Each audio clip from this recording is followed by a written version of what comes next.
I'm feeling sad for Hardik Pandya. Hardik Pandya చాలా కష్టపడుతున్నాడు team కోసం. అండ్ ముంబై ఇండియన్స్లో ఎంత బాగా ఆడుతున్నాడు, బ్యాటింగ్ కావచ్చు, బౌలింగ్ కావచ్చు, కన్సిస్టెంట్గా అంటే అట్లీస్ట్ కన్సిస్టెంట్గా మినిమం స్కోర్ చేస్తున్నాడు, మినిమం బౌలింగ్ వేస్తున్నాడు, వికెట్స్ తీస్తున్నాడు.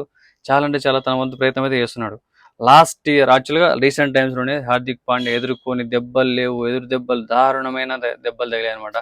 ఫ్యాన్స్ యాక్సెప్ట్ చేయలేదు. చాలా మంది కెప్టెన్గా, ముంబై కెప్టెన్గా అండ్ బూయింగ్ చేయడం స్టేడియంస్లో, తనని తిట్టుకొని వారంటూ లేరు. అలాంటి టైంలో అలాంటి స్ట్రగుల్స్ నుంచి బయటకు వచ్చి ఇప్పుడు మళ్ళీ ముంబైకి కెప్టెన్గా ఆడుతున్నాడు. దీనికి ముందు వచ్చేసి ఇండియాకు ఆడాడు. వరల్డ్ కప్లో ఐసీసీ ఈవెంట్స్లో ఆడాడు.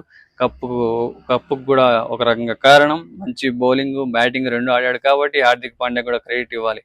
అక్కడి నుంచి హార్దిక్ పాండ్యా మీద కొంచెం రెస్పెక్ట్ పెరిగింది. ఆ తర్వాత అంతకు ముందు అయితే కెప్టెన్గా చేయగానే ఫస్ట్ యాక్సెప్టే చేయలేదు ఎవ్వరే.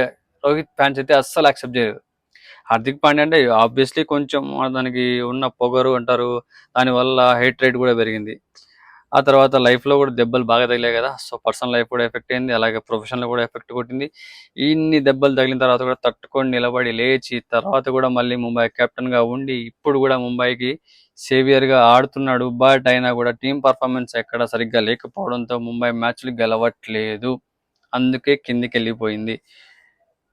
బాగా ఆడగలిగితే టీం అంతా ఖచ్చితంగా హార్దిక్ పాండ్యాకి కూడా క్రెడిట్ వస్తుంది. ఎందుకంటే టీం గెలిచితేనే కదా కెప్టెన్గా తనకు కూడా క్రెడిట్ వచ్చేది. సో ఇక్కడ టీం పర్ఫార్మెన్స్ అయితే ఇంపార్టెంట్ అనమాట. అది చెన్నై కావచ్చు, ఆర్సీబీ కావచ్చు, ముంబై కావచ్చు, హైదరాబాద్ కావచ్చు, team performance, not only single performance. Single person performance ఎప్పటికీ టీంని కాపాడలేదు. కెప్టెన్గా విరాట్ కోహ్లీ ఎన్నో మ్యాచ్లు గెలిపించాడు, కానీ టీం పర్ఫార్మెన్స్ లేకపోతే ఫైనల్గా మ్యాచ్లు ఓడిపోవడం, కప్పులు రాకపోవడం జరిగింది కామన్గా, అంతే.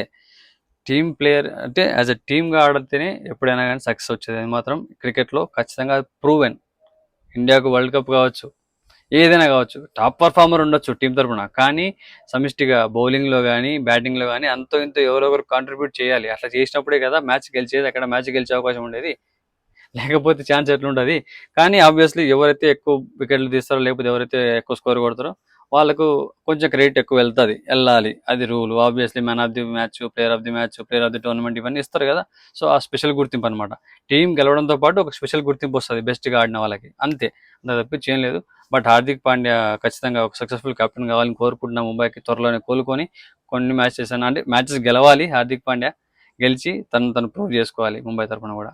So hope for that. Love you all.